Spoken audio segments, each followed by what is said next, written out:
skateboarding cats, and speeding wheelbarrows. What a weird week. Hi, everybody, it's Weird. This life crazy being here. Really weird tales. Well, I got a great show for you today with some wonderful weird stuff. Hi, friends. I'm Scott, and this is What a Weird Week, a show about the weird stuff from this week's news. If you want a transcript or stuff to subscribe to our podcast, all the links that we talk about, you can get everything at shownotes.page, shownotes.page. This is Season 5, Episode 24, first published Friday, June 14th, 2024. 10. I'm calling this one Fast Times in Barrowville. When they make a movie, Dylan Phillips, a British mechanic, broke the Guinness World Record for the fastest wheelbarrow. Record speed was over 52 miles per hour. He built the wheelbarrow just for fun at first and then found out there was actually a world record. If he could make his wheelbarrow go really fast, he set the record in Yorkshire, United Kingdom. Apparently, one of the worst forms of transportation is a fast wheelbarrow because, according to Dylan, no suspension. It's a rough ride. And also a little bit terrifying. But imagine how fast you could get all your yard work done if your wheelbarrow went 50 miles per hour. So far, not available commercially. 9. Elephant names are in the news. Researchers think that elephants in the wild have names and call each other by their names. Not a lot of animals do that. How do they know elephants are actually doing it? Short answer is they're experts. That would be me paraphrasing the short answer on that one. Longer answer is they studied hundreds of sounds made by mom elephants and their elephant children over the decades, and it seems as though mom was using a certain sound to talk to each elephant kid.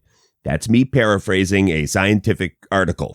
It also seems like those elephant children recognized their unique sound or name because they could record some of these sounds, and the kid would be like, "What? Who said my name?"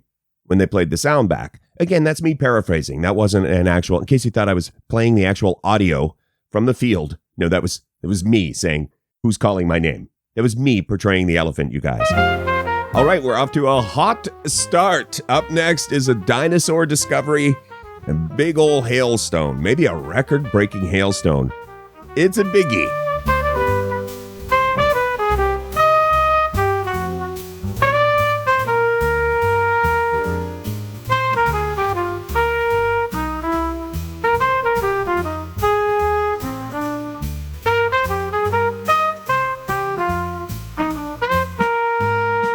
This is What a Weird Week, a show about the weird stuff from the news.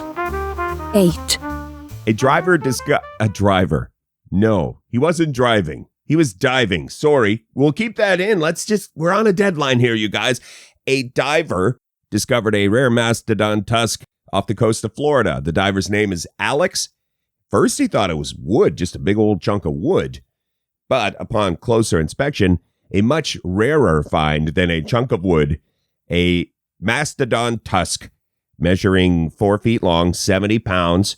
Now, Alex is a fossil hunter. He goes diving and looking for fossils. He's found some before, but this is rare and big, and becomes now this tusk becomes the property of the state of Florida. I believe we'll go to the Florida Museum of Natural History is where this tusk will end up.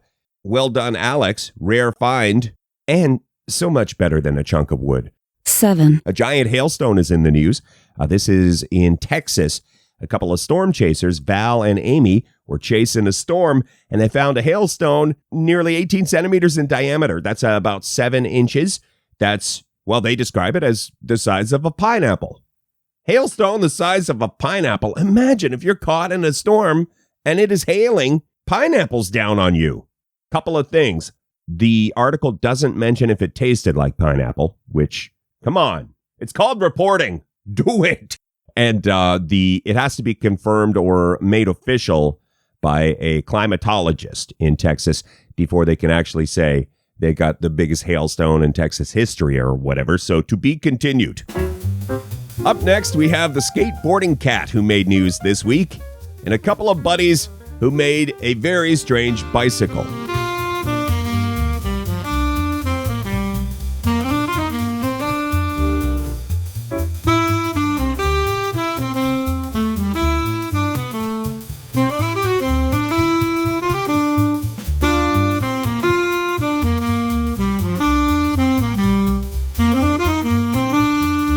This is What a Weird Week, the weird news of the week. 6, A skateboarding cat was in the news this week, setting a new world record for the 10-meter cat dash. That's not the official name of the record, but basically that describes it. This happened in China. The cat's name is Bowza. I think I'm pronouncing it. Well, no, I don't think I'm pronouncing it right, but I really tried to get it right. Bowza the cat, a young cat who covered 10 meters in 12 seconds and change to set a world skateboarding record for cats. Bowza's owner worked for a year to get Bowza up to speed on the skateboard. The article says that cats forget things more than dogs do. It's hard to teach them stuff. I found that enlightening. And also, I learned that Bowza, I think the cat is named after a type of bun. We have a video in the show notes if you want to see Bowza doing the skateboarding. You can go to shownotes.page. 5, A couple of buddies from France are in the news this week for making a world record bicycle that's very, very tall. They say it took a couple of years to build. They first thought of this idea while they were out at the pub having a couple of wobbly pops. That's what the article says. It doesn't say, like, the inspiration perhaps wasn't the drinks. Perhaps it was, they saw a tall person in the pub. We don't know all the details, is what I'm saying. Maybe it was like, wow, this is a very tall drink.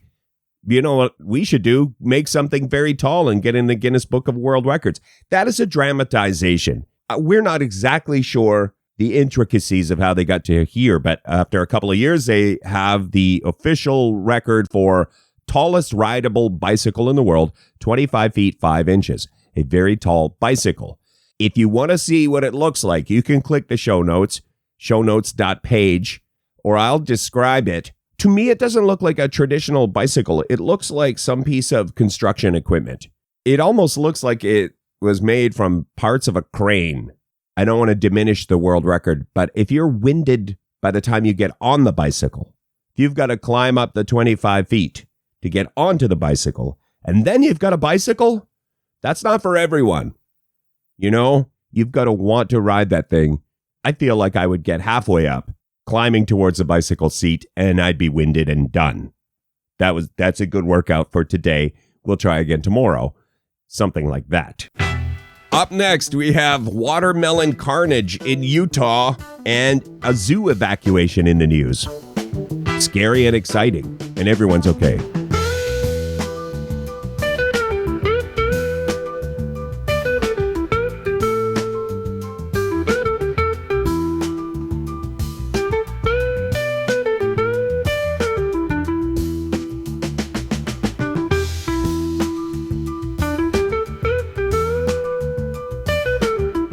This is What a Weird Week, a show about weird news. 4, There was watermelon carnage on a Utah highway this week when a watermelon truck lost its load on Interstate 80 in Summit County, Utah. There were watermelons smashed all over the highway. It's quite the picture is quite impactful, maybe is how I would say it. No, maybe that's not a good way to say it. Smashed watermelons, you guys. Interesting picture. A lot of them. Shout out to the crew who got all the lanes open again. It was a driving hazard, slipping and sliding on watermelons. That ain't great on the interstate. Wait, write this down. That ain't great on the interstate. Country song, maybe? Imagine being a plow driver or, the heavy equipment operator, and you're like, what? I'm cleaning up what now? Good one, Bob. I'm going back to sleep. But it was true. Bob was telling the truth. Watermelons on the interstate. 3, In Independence, Kansas, they had to evacuate the zoo because they could tell a bear was trying to get out. I say, well done. How many of us would just stand there fascinated? Hey, look at that bear. The bear was trying to dig its way out of bear jail, essentially. How many of us would just watch and be like, what is that bear doing? And then, oh, he's digging. And then he dug his way out. The zoo saw what was going on, and zoo authorities evacuated to be on the safe side. And the bear was not able to dig out after all. Was trying to, but did not make a complete escape. This happened at Ralph Mitchell Zoo. The whole thing was over in like 10 minutes, they say. But bears. We've featured bears on this program many, many times because they're smart. I think they're up to something. And Exhibit F, Your Honor. the bear who tried to escape the zoo.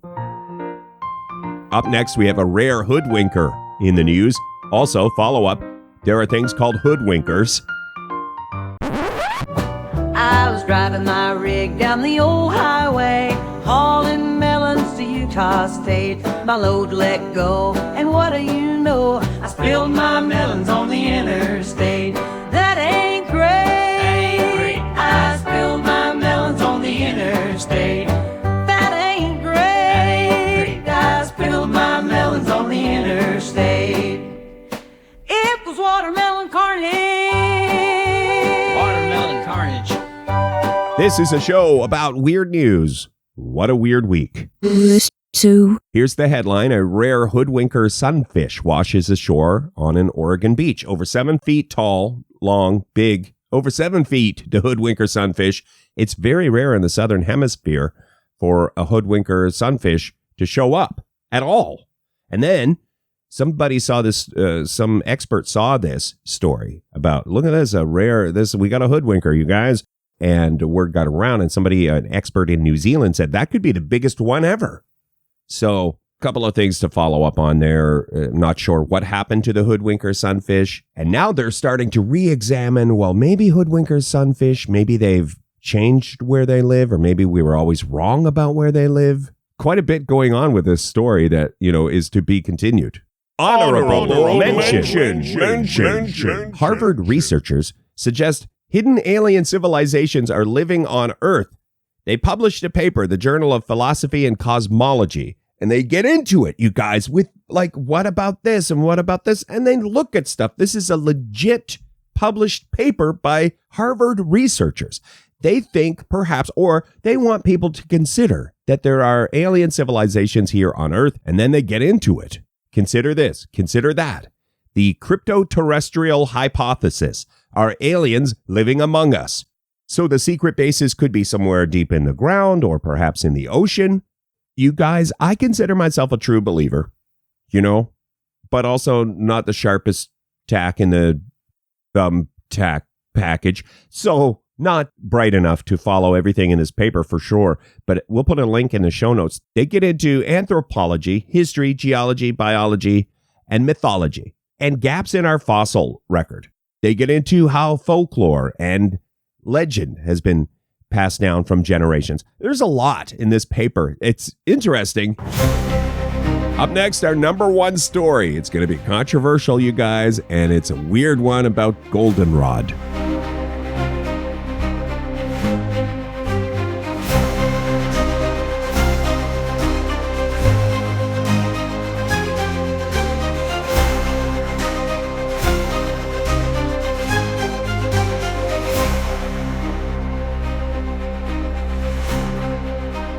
This is What a Weird Week, a show where we get into the weird news of the week.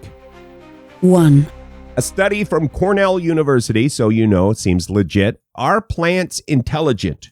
That's the question. The answer is, it depends on what you mean by intelligent. This is a study about goldenrod. Goldenrod can perceive other plants and can communicate with other plants. One of the things they've documented is if a goldenrod plant is eaten by an herbivore and there's another plant nearby, it communicates with that plant. If there's not another plant nearby, it doesn't bother trying to communicate. So it can perceive when plants are nearby. That's weird, right, you guys? That's weird. Science is weird. And that is it. Thank you for listening to What a Weird Week. Please tell a friend or an enemy. Go ahead, tell your enemies. You can subscribe or get podcast stuff or all the show notes stuff if you go to shownotes.page,